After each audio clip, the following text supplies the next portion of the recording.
Launching कहीं भी किसी भी सैटेलाइट का डिफिकल्ट है काम है। अच्छा, ये डिफिकल्ट इसलिए भी है कि हम लोग ऐसे टेरिटरी में जा रहे हैं, ऐसे स्थान पे जा रहे हैं जहां कि कुछ हमें मालूम ही नहीं कि वो कहां पर है।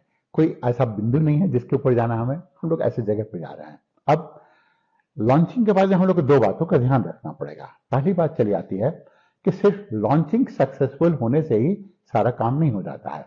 अब इसे पृथ्वी के चारों तरफ हम लोग एक दो बार इसे घुमाएंगे, अपोजी पेरीजी अपोजी पेरीजी, और फिर एक उसके बाद में इतनी शक्ति चली आएगी कि पृथ्वी के प्रभाव क्षेत्र से बाहर चला जाएगा। अब समस्या यहां पर शुरू होती है। जैसे ही वो पृथ्वी के प्रभाव क्षेत्र से बाहर चला गया और सूर्य की ओर चलना शुरू किया, तो हम लोग को इसे प्लेस करना उस ऑर्बिट में जहां पर कि जिस स्थान पर कि सूर्य और पृथ्वी का गुरुत्वाकर्षण जो है वह कम से कम हो। तो लॉन्चिंग इसका सक्सेसफुल रहा। सक्सेसफुल का मतलब हो गया कि इसे हम लोग अपनी कक्षा में इंसर्ट कर देंगे। यह लॉन्चिंग पीएसएलवी हुआ है, पोलर सैटेलाइट लॉन्च व्हीकल से। मतलब कि चंद्रयान के लिए जो लॉन्चिंग किया गया था वो इतना शक्तिशाली था, यह उतना शक्तिशाली नहीं है।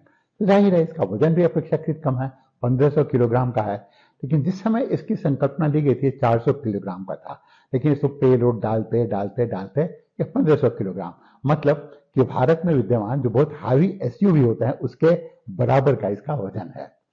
अब यह अंतरिक्ष में यहां से सफलता की शुरुआत होती है। अंतरिक्ष में गया तो अंतरिक्ष में हमारे पास में दो मुद्दे आते हैं। एक तो यह कि नेविगेट करना पड़ेगा उसे, तो नेविगेशन का हमारा अनुभव रहा है। चंद्रमा पर अभी हम लोग थोड़े दिनों तक गए, वो अनुभव रहा है। फिर मंगलयान पर भी हम लोगों ने भेजा, वो अनुभव रहा है। तो जब नेविगेशन की बात आती है तो एक ऐसा अंतरिक्ष का खाली स्थान है जहां से कि आपको कुछ भी रास्ते का पता नहीं है, और तब आपको नेविगेट करना पड़ता है। नेविगेशन अपने आप में ही बहुत चैलेंज होगा, और इस जगह पर भेजना जिसे हम लोग कहते हैं L1 अपने आप में चैलेंजिंग रहेगा। दूसरा जो चैलेंज आता है इस स्थान पर वह आता है कम्युनिकेशन। जब ये नेविगेट कर रहा होता है और करता है तो हमेशा उसके साथ में आपको संपर्क बनाए रखना है। यह संपर्क बनाना डिफिकल्ट है दो कारणों से। एक तो हमारे पास उतने सैटेलाइट नहीं है, तो हम लोगों ने क्या किया है, जापान से अच्छी खासी मदद ली है इस संदर्भ में, और वो हमारी मदद भी कर रहे हैं कि इसको हम लोग का कम्युनिकेशन बना रहा है।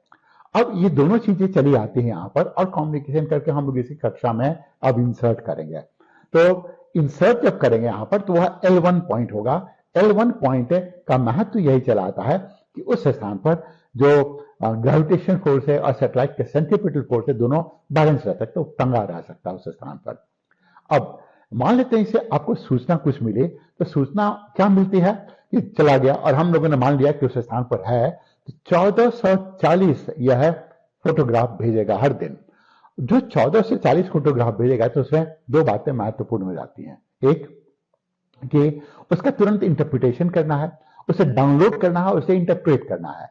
अगर डाउनलोड कर लिया तो इंटरप्रेट इसलिए करना है कि वो आगे में कोई भी ऐसी गलती वो करना चाहे तो नहीं करने दिया जाए, इस कारण से महत्वपूर्ण हो जाता है।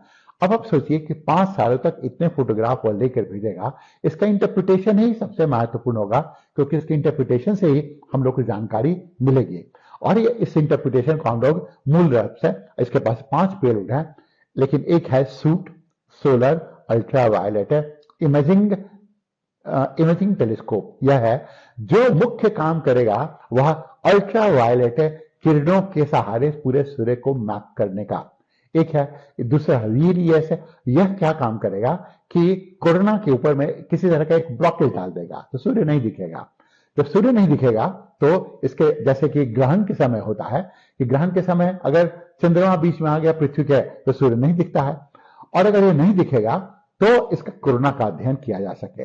यह कोरोना का अध्ययन महत्वपूर्ण हो जाता है इसलिए क्योंकि यह पता ही नहीं चल पा रहा, आज तक हम लोग को पता नहीं चल पाया कि सूर्य के गर्भ में 15 लाख डिग्री सेंटीग्रेड तापमान और सतह पर 5000 डिग्री सेंटीग्रेड का तापमान, और इससे जो CMA कोरोनल मास इंजेक्शन होता है उसका तापमान चलाता है 2 लाख, 3 लाख, 5 लाख डिग्री सेंटीग्रेड चलाता है।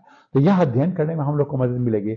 और फिर प्लाज्मा का अध्ययन है यह, और इस प्लाज्मा के अध्ययन से हम लोग यह मालूम कर पाएंगे कि वास्तविक रूप में कितना गर्म है, कितनी अधिक ऊर्जा है, और क्या चाहिए हमें प्रोटेक्ट करने के लिए अपने स्पेस एसेट को।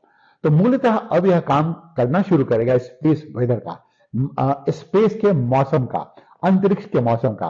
और अंतरिक्ष का मौसम इसलिए महत्वपूर्ण है क्योंकि अंतरिक्ष के मौसम में ही सारे के सारे सैटेलाइट हैं। अब सैटेलाइट में सैटेलाइट में समस्या चली आती है, अगर मान लेते हैं इससे चार्ज पार्टिकल्स आए और एक में समस्या चली आती है और वह किसी भी तरीके से नष्ट हो जाता है, अपने मार्ग से भटक जाता है, आप कल्पना कर सकते हैं उसके बाद में हो सकता है सैटेलाइटों के टकराने की और स्पेस डेब्रिस की लड़ाई लड़ जाएगी। स्पेस फिर रहने लायक नहीं रह जाएगा, वो इतना खतरनाक स्थान हो जाएगा। तो इन सभी चीजों से निपटने के लिए, बचने के लिए, इसका प्रबंधन करने के लिए अब आदित्य L1 पूरी तरह से तैयार हो जा रहा है। तो बधाई का पात्र किसे समझिए आप इसमें? जाहिर है वैज्ञानिक है, इस पूरे पहलू पर बधाई का पात्र है, लेकिन आप इसको सिंगल आउट नहीं कर सकते। जैसे प्राइम मिनिस्टर मोदी ने क्या किया, इसरो के लिए बजट को डबल कर दिया, वो भी बधाई के पात्र हैं। हमारे ऐसे लोग जो इसके बारे में अवेयरनेस फैलाते हैं वो भी बधाई के पात्र हैं। अब पूरा का पूरा भारत है वह है चंद्रयानमयी हो गया है, अब सूर्यमयी हो जाएगा। यह है तो यह भी है कि लोगों को मालूम चल पा रहा है और उनके साइंटिफिक टेम्पर में बहुत बदलाव आ रहा है। और वो साइंटिफिक टेम्पर बदलाव आएगा तो साइंटिफिक टेम्पर में बदलाव का मतलब होता है कि उनके पास में क्वेश्चन आते हैं। कैसा क्वेश्चन? क्वेश्चन क्या है? अगर आप क्वेश्चन नहीं पूछ सकते हैं तो आपकी बौद्धिक क्षमता बिल्कुल नगण्य है, बिल्कुल शून्य है। क्या क्वेश्चन होगा? उसी क्वेश्चन के, उसी प्रश्न के प्रत्युत्तर में आप इन सब चीजों को उत्तर जानने की कोशिश करते हैं, और जब उत्तर जानते हैं उसी हिसाब से आप पेलोड तैयार करते हैं और उसी हिसाब से यह काम भी आगे चलता है। सबसे पहले तो हमारे मन में प्रश्न आने चाहिए कि हमें क्या, किस क्वेश्चन का आंसर चाहिए।